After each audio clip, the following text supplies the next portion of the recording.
Grand master गू, तुम्हें ज़रूर अजीब लग रहा होगा कि हम अचानक वापस कैसे आ गए, या फिर शायद तुम सब कुछ पहले से ही जानते हो और बस हमसे कंफर्म कराना चाहते हो। हा हा हा।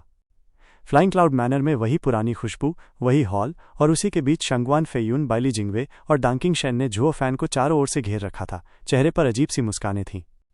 जुओ फैन खुद भी छुपा हुआ बड़ा खिलाड़ी था, इसलिए वो भी बढ़िया से एक्टिंग करने में माहिर था। एकदम भोले चेहरे और मुस्कान के साथ बोला, प्राइम मिनिस्टर, आप क्या कह रहे हैं? कुछ समझ नहीं आया। हा हा हा। समझ नहीं आया ना? बेली जिंगवे की आंखों में चमक आ गई। ग्रैंड मास्टर गू, अब ज्यादा ड्रामा करने की जरूरत नहीं है।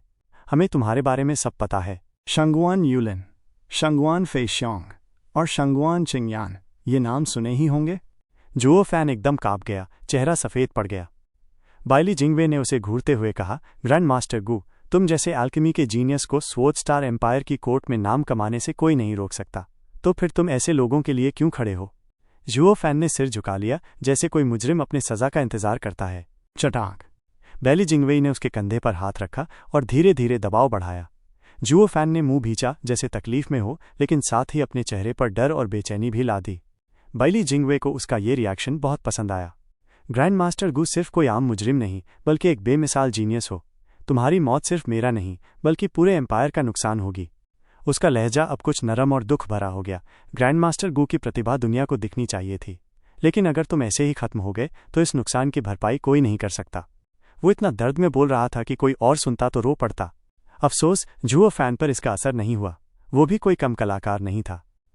जुओ फैन मन ही मन मान गया कि बाइली जिंगवे ने बढ़िया सीन जमाया है, धमकी और प्यार को मिलाकर एकदम दिमागी खेल। शंगवान यूलिन तो ऐसे सीन के सामने कब का हार मान चुका होगा। और बाइली जिंगवे का एम्पायर में सबसे चतुर होने का नाम यूं ही नहीं है। लेकिन जुओ फैन भी कोई हल्का खिलाड़ी नहीं था। वैसे भी उसे अपने एल्केमिस्ट वाले रोल से कभी खास लगाव नहीं रहा, इसलिए उसे ये सीन असरदार नहीं लगा। पर महसूस न करना और न दिखाना, ये दोनों अलग बातें हैं। उसे पता था कि अब उसे एक्टिंग करनी होगी, और बेली जिंगवेई ने जो मंच तैयार किया था वो उसी पर खेल गया। जुओ फैन की आंखों में आंसू भर आए, चेहरा पछतावे से भर गया। प्राइम मिनिस्टर, आप जैसे बुद्धिमान इंसान की बातें अनमोल होती हैं। अगर मैं आपसे पहले मिला होता तो कभी गलती ना करता। जुओ फैन अब खुद को कोस रहा था कि उसने गलत लोगों का साथ देकर अपना भविष्य बिगाड़ लिया। बाइली जिंगवे और शंगवान फेयून एक दूसरे को देख के मुस्कराए। बाइली जिंगवे बोला, मैंने ग्रैंड मास्टर गू को पहली बार में ही दोस्त मान लिया था। तुम्हारे जैसे लोगों को एक मौका मिलना ही चाहिए। मैं वादा करता हूँ ग्रैंड मास्टर म्यू, अगर तुम एम्पायर की सेवा करोगे तो मैं खुशी खुशी अपना पद तुम्हें सौंप दूंगा। प्राइम मिनिस्टर, आप मेरे लिए बहुत बड़े हैं। जुओ फैन की आवाज़ भर्रा गई, आंसू आंखों से गिरने लगे। बाइली जिंगवे ने हाथ उठाया, तो अब ग्रैंड मास्टर गू हमें बता सकते हैं कि वो लोग क्या योजना बना रहे हैं? बिल्कुल, प्राइम मिनिस्टर ने मुझे एक नई जिंदगी दी है, ये तो मेरा फर्ज बनता है। वैसे भी वो लोग। जुओ फैन ने सिर हिलाया, आंखों में गुस्सा और अफसोस झलकने लगा। बाइली जिंगवे थोड़ा चौंका, फिर जैसे सब समझ गया, हूँ मूर्ख लोग, और वो भी तुम्हारे जैसे प्रतिभाशाली इंसान को ढाल की तरह इस्तेमाल कर रहे हैं। बहुत ही घटिया और नीच हरकत है ना? मुझे तो पता ही नहीं था कि वो ऐसे हैं, जब तक शंगवान किंगयान ने मुझे सब कुछ नहीं बताया। वो बहुत अच्छी लड़की है। जुओ फैन ने गहरी सांस ली। बेली जिंगवे की आंखों में चमक आ गई। ग्रैंड मास्टर गू, हम उन सबको पकड़ेंगे और तुम्हें इंसाफ दिलाएंगे। अब तुम आराम करो, कल अच्छी खबर मिलेगी। पर मेरा बेटा, उसे कुछ नहीं होगा। जुओ फैन ने फिर एक लंबी सांस ली और 2 गार्ड्स के साथ चला गया।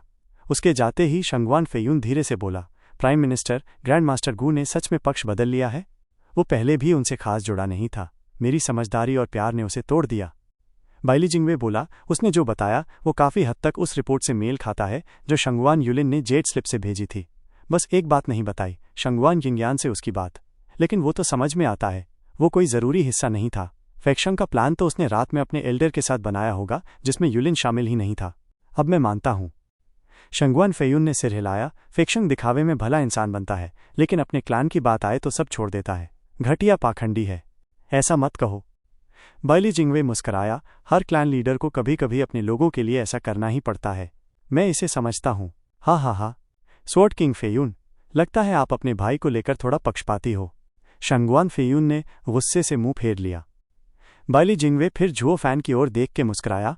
हमने आखिरकार एल्केमिस्ट ग्रैंड मास्टर को अपने पक्ष में कर लिया। मेरी समझदारी अब भी वैसी ही है। हा हा हा। प्राइम मिनिस्टर बाइली। डैंकिंग शेन, जो अभी तक चुप था, अब बोला, अगर हम ग्रैंड मास्टर गू पर भरोसा कर चुके हैं तो फिर जो निगरानी चल रही है। बेली जिंगवेई ने हाथ उठाकर बात काट दी। हकीकत और ज़रूरत अलग अलग हैं। वो अभी अभी हमारे साथ जुड़ा है। चाहे हम उस पर भरोसा भी करें, पर निगरानी बंद नहीं कर सकते। सिर्फ एक दिन की बात है। मैं अपनी योजना किसी छोटी सी गलती से बर्बाद नहीं करना चाहता। शंगवान फेयून और दनकिंग शेन ने सिर हिलाया। बाइली जिंगवे वाकई बेहद सतर्क और चालाक है। चाहे जुओ फैन नज़रबंद हो और सोल हार्मनी के 2 एक्सपर्ट्स दरवाजे के बाहर हों, लेकिन वो फिर भी मुस्करा रहा था। प्लान सही ट्रैक पर है। योजना का आगाज। अगली रात शंगवान फेशोंग ने अपने एक्सपर्ट्स को बगीचे में इकट्ठा किया और आसमान की ओर देखा, फिर आदेश दिया, शुरू करो। जी सर। सारे लोग झुककर आदेश स्वीकार करते ही रात में गायब हो गए, सीधा फ्लाइंग क्लाउड मैनर की ओर। शांगवान यूलिन ने शांगवान किंग्यान की तरफ देखा। यार, लोग निकल चुके हैं। जैसे ही मैनर में हड़कंप मचेगा, शहर के गेट की सुरक्षा ढीली हो जाएगी। हम उसी समय भागेंगे और अंकल के मिलने की जगह पहुंच जाएंगे। मैं यंग सांजी को ले लूंगी। शांगवान किंग्यान ने सिर हिलाया और गू संतोंग को ढूंढने चली गई। शांगवान यूलिन का चेहरा चिढ़ के मारे उतर गया। अरे वो तेरा बच्चा है क्या?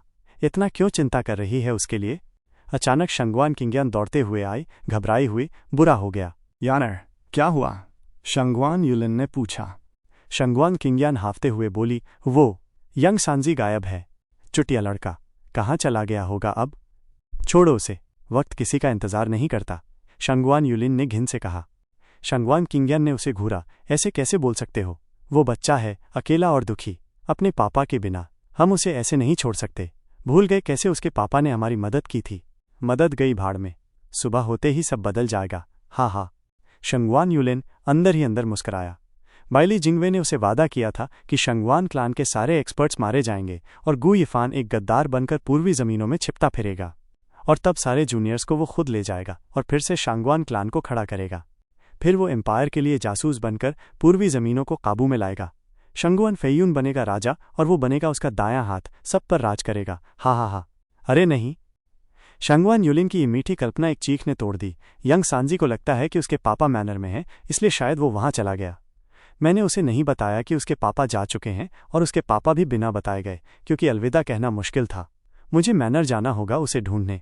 यार, मैनर पर हमला हो रहा है, वहां जाना खतरनाक है। शांगवान यूलिन ने उसका कंधा पकड़ा। उसका हाथ झटकते हुए शांगवान किंग्यान भाग पड़ी, इसलिए तो जाना जरूरी है। यंग सांजी सिर्फ बच्चा है। शंगवान चिंग्यान चली गई। शांगवान यूलिन ने गुस्से से दांत पीसे और पीछे भागा।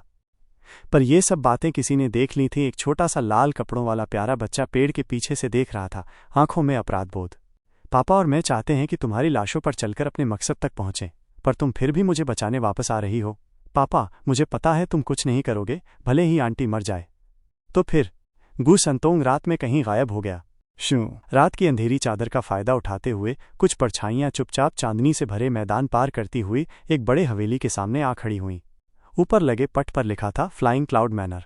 चारों ओर सोल हार्मनी के गार्ड्स गश्त लगा रहे थे ताकि सुरक्षा बनी रहे। शंगवान फेशोंग ने देखा कि कैसे गेट के ठीक सामने गार्ड्स की शिफ्ट बदल रही है, मगर किसी को अपने आसपास का होश ही नहीं। फिर शू सैकड़ों शंगवान कुल के काले कपड़ों में लिपटे एक्सपर्ट्स ने एक साथ हमला बोल दिया, जो पहले से ही इस घड़ी का इंतजार कर रहे थे। जमीन जोर से हिली जैसे पहाड़ फटने वाले हों। पूरा लश्कर ऐसे टूटा जैसे कोई ज्वालामुखी फट पड़ा हो। गार्ड्स को समझ ही नहीं आया कि उनके साथ हुआ क्या। उनके मुंह से आवाज तक नहीं निकली और वो शक्ति की लहर में उड़ गए। गार्ड्स की आंखें खून से लाल हो गई और फिर एक एक करके सबके शरीर ऐसे फटने लगे जैसे पके हुए टमाटर हों। खून और मांस के टुकड़े चारों ओर बिखर गए। 2 दल थे, कुल 50 लोग, कुछ ही सेकंड में सब खत्म। शंगवान कुल के एक्सपर्ट्स तेजी और सफाई से आगे बढ़ते गए। ये शुरुआत देखकर उन्हें पूरा भरोसा हो गया कि आज की रात उनकी ही है। लाशों की परवाह किए बिना सब अंदर घुसते गए। गड़गड़ाहट। पहली शक्ति की लहर से पूरा मैनर हिल गया।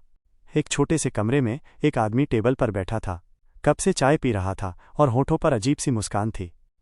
पीली रोशनी में उसका चेहरा चमक रहा था और उसके पीछे 100 से ऊपर सोल हार्मनी एक्सपर्ट्स खड़े थे, एकदम स्थिर।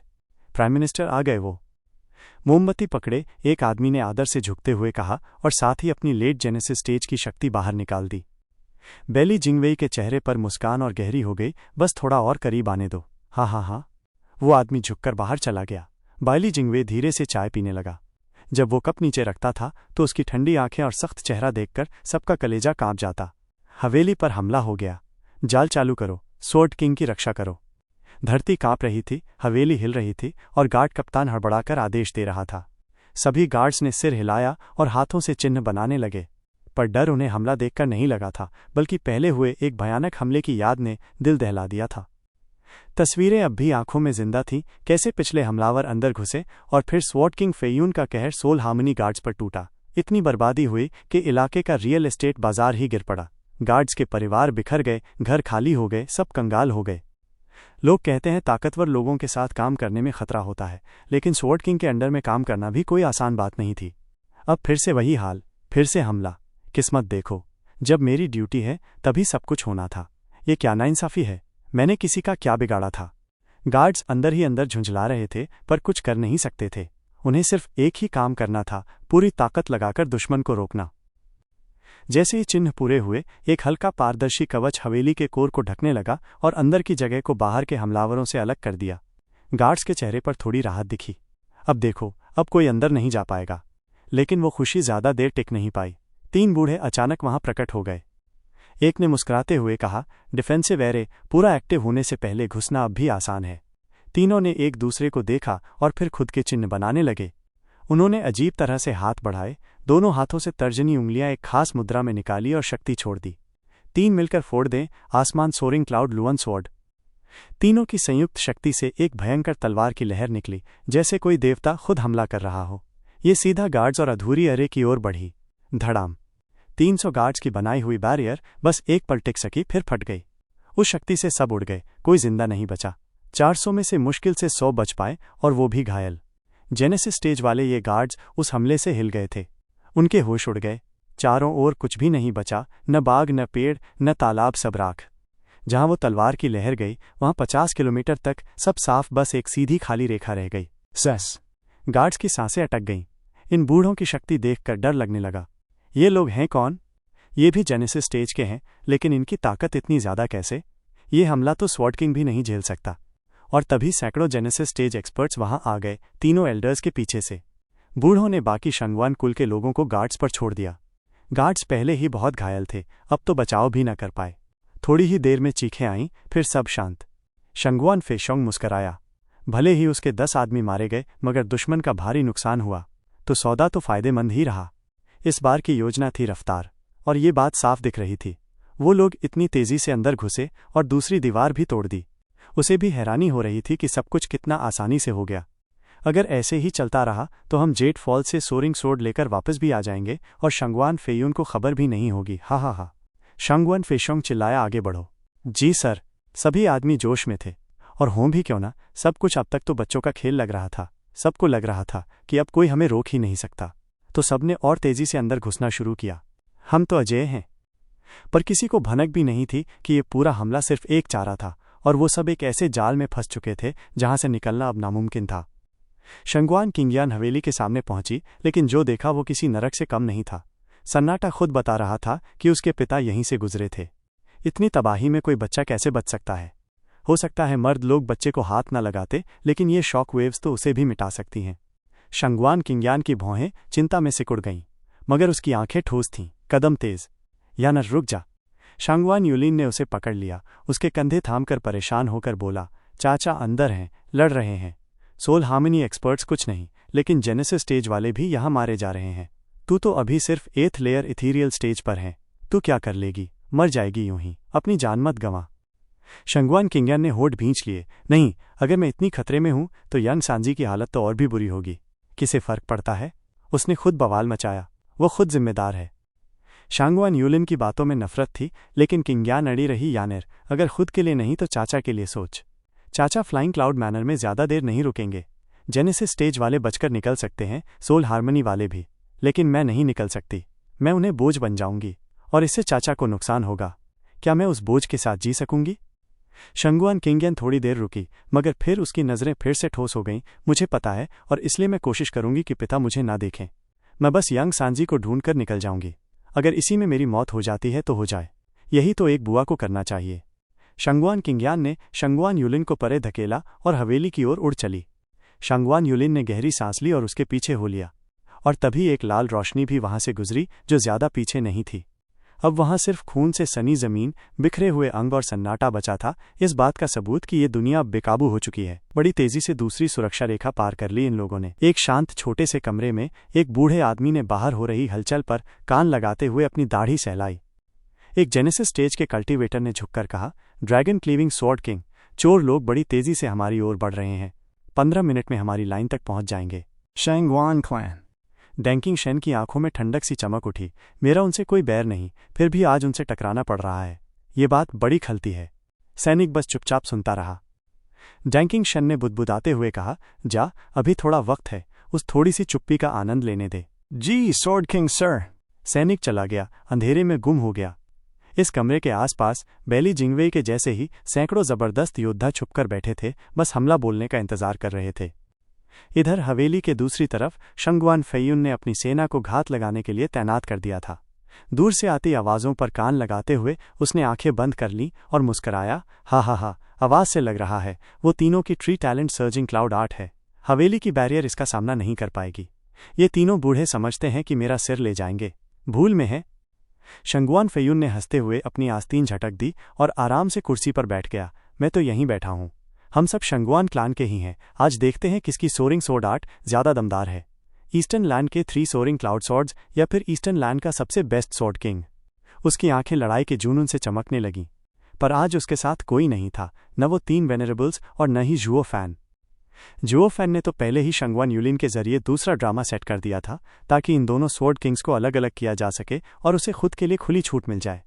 अगर दोनों स्वॉर्ड किंग साथ हो जाते तो ईस्टर्न लैंड के 3 वेनरेबल्स को काबू में करना बच्चों का खेल बन जाता। शंगवान क्लान एक झटके में खत्म हो जाता। ऐसे हालात में जुओ फैन क्या कर पाता? अगर तो उनके साथ निपट चुका तो अगला नंबर मेरा ही होगा। बस इसी वजह से जुओ फैन की ये साजिश असल में वक्त खींचने की चाल थी, और जैसा लग रहा था ये चाल काम भी कर रही थी। गड़गड़गड़ पूरी हवेली बुरी तरह हिल उठी हमलों से। कमरे के मेज, कुर्सियां और अलमारियां गिरने लगीं। शोपीस के बर्तन टूट टूट कर बिखर गए जुओ फैन के कमरे में। जुओ फैन, जो आराम से बिस्तर पर बैठकर ध्यान में मग्न था, अचानक मुस्कुरा उठा और उसकी आंखें चमक उठीं। लगता है मेरा टाइम आ गया, हा हा हा। वो बिस्तर से उतरा और दरवाज़ा धीरे से खोला। अरे यार, सुना तुमने? क्या चीज़ थी ये? इतनी जोर की आवाज़।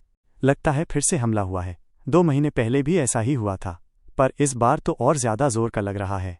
स्वॉर्ड किंग फेयुन का क्या? हमें जाकर उनकी हिफाजत करनी चाहिए। पिछली बार जो भाई जरा देर से पहुंचे थे, उनका क्या हाल हुआ था पता ही है। चिंता मत कर, स्वॉर्ड किंग सर को सब कंट्रोल में है, वो खुद संभाल लेंगे। पर तुझे इतना भरोसा कैसे? अबे गधे, आज सुबह ही स्वॉर्ड किंग ने चेतावनी दी थी, चाहे कुछ भी हो जाए अपनी पोस्ट मत छोड़ना। उसकी बातों में साफ चाल झलक रही थी। और हवेली के हर कोने में तो इलीट्स भरे पड़े हैं। जरूर कोई खास प्लान है। मतलब स्वॉर्ड किंग को पहले से पता था कि रात को हमला होगा, तो फिर गार्ड्स को पहले से तैयार क्यों नहीं किया? अबे कभी बेट का नाम सुना है?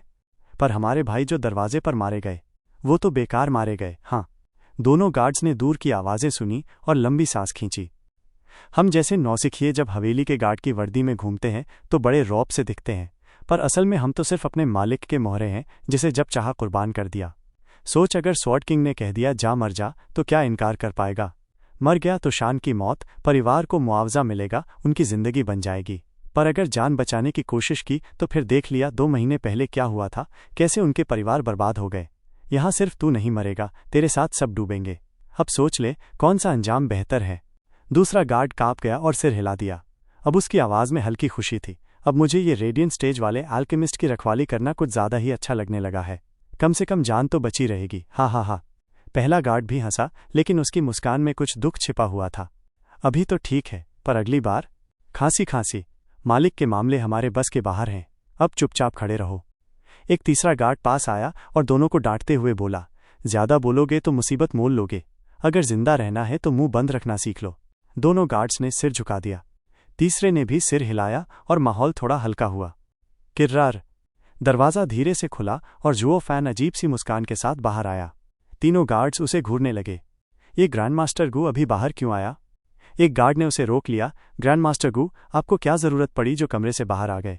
हाँ हाँ हाँ, बस इतनी सी बात की आवाज़ सुनी तो सोचा नज़दीक से देख लूँ।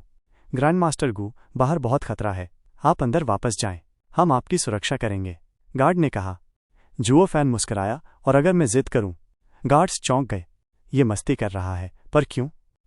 असल में जुओ फैन को जो इज्जत मिल रही थी वो उसके 5th लेयर रेडियंट स्टेज की वजह से नहीं बल्कि बेली जिंगवे के शालीन व्यवहार की वजह से थी।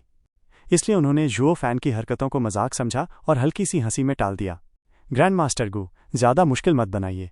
हमारा काम आपको सुरक्षित रखना है और ज़रूरत पड़ी तो आपको रोकना भी पड़ेगा। ये सब आपकी भलाई के लिए है। बाहर बहुत खतरा है, कृपया अंदर जाइए, वरना हमें ज़बरदस्ती करनी पड़ेगी। गार्ड ने इज्जत से पर सख्ती से कहा। जुओ फैन ने हल्की सी हंसी हंसी जिसमें एक अजीब सी ठंडक थी जो रोंगटे खड़े कर दे। ये हंसी कुछ गड़बड़ है। तुम लोग कह रहे थे कि मैनर के लिए मरना सबसे गर्व की बात है।